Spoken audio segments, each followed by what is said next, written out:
In today's biased news, the US ramps up nuclear brinkmanship, Turkey's Erdogan is losing ground, and the US dollar continues to fade.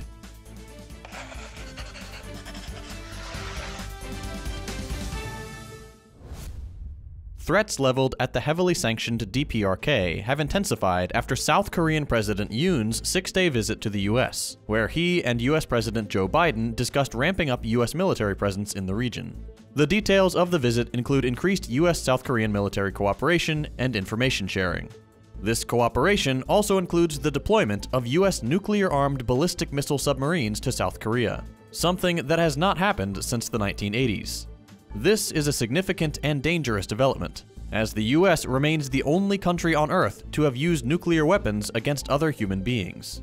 Further details include what the US calls extended deterrence protection for South Korea, which states that the US would retaliate if North Korea uses nuclear weapons against South Korea. Due to the DPRK's recent development of more sophisticated intercontinental ballistic missiles, a majority of South Koreans now believe the South should develop its own nuclear weapons, as they're skeptical of the US's commitment according to recent surveys. This is an option that was implicitly vetoed by the US during the visit. Biden said, "A nuclear attack by North Korea against the United States or its allies and partners is unacceptable, and will result in the end of whatever regime were to take such an action." This follows a trend of increased military presence in East Asia by the US, a so-called pivot to Asia to counter Chinese influence, which began during the Obama years. The DPRK is conveniently left out of any discussions regarding sovereignty, and the fact that North Korea says it will stop its nuclear tests in exchange for signing a peace treaty with the US and an end to the annual nuclear military exercises between the US and South Korea is simply never mentioned.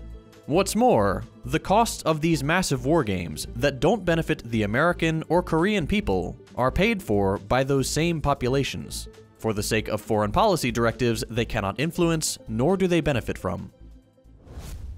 BBC chairman Richard Sharp resigned on Friday after an independent report found he had breached public appointment rules by not disclosing a potential conflict of interest in his role in securing a $1 million loan for then Prime Minister Boris Johnson.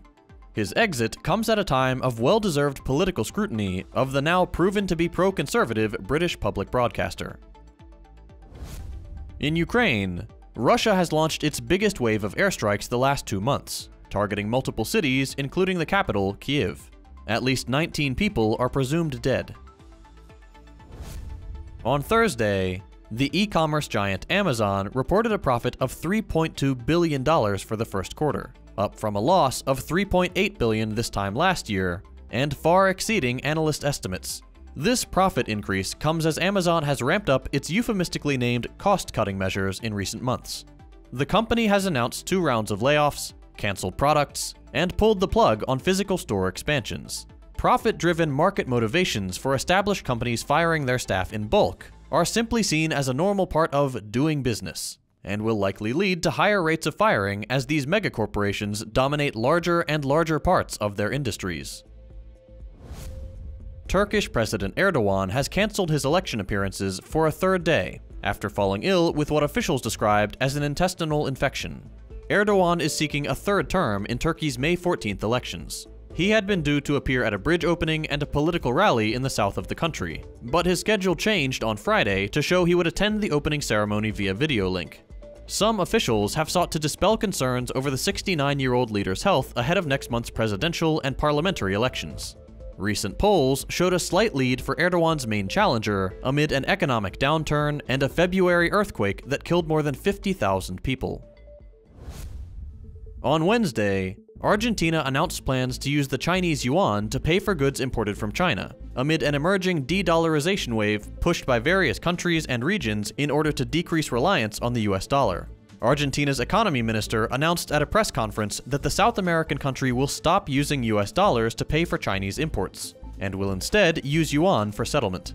In what many countries around the world consider positive news, the yuan has officially become the most widely used currency for cross-border transactions in China, replacing the US dollar. This marks yet another slap in the face to the United States as the once invincible hegemon continues its decline. That's all for today. We'll be back on Monday with more news. If you missed them, be sure to check out our previous episodes by following the links on your screen. As always, you can support the show and get the news in text form a few hours early by becoming a patron at patreon.com/firstthought.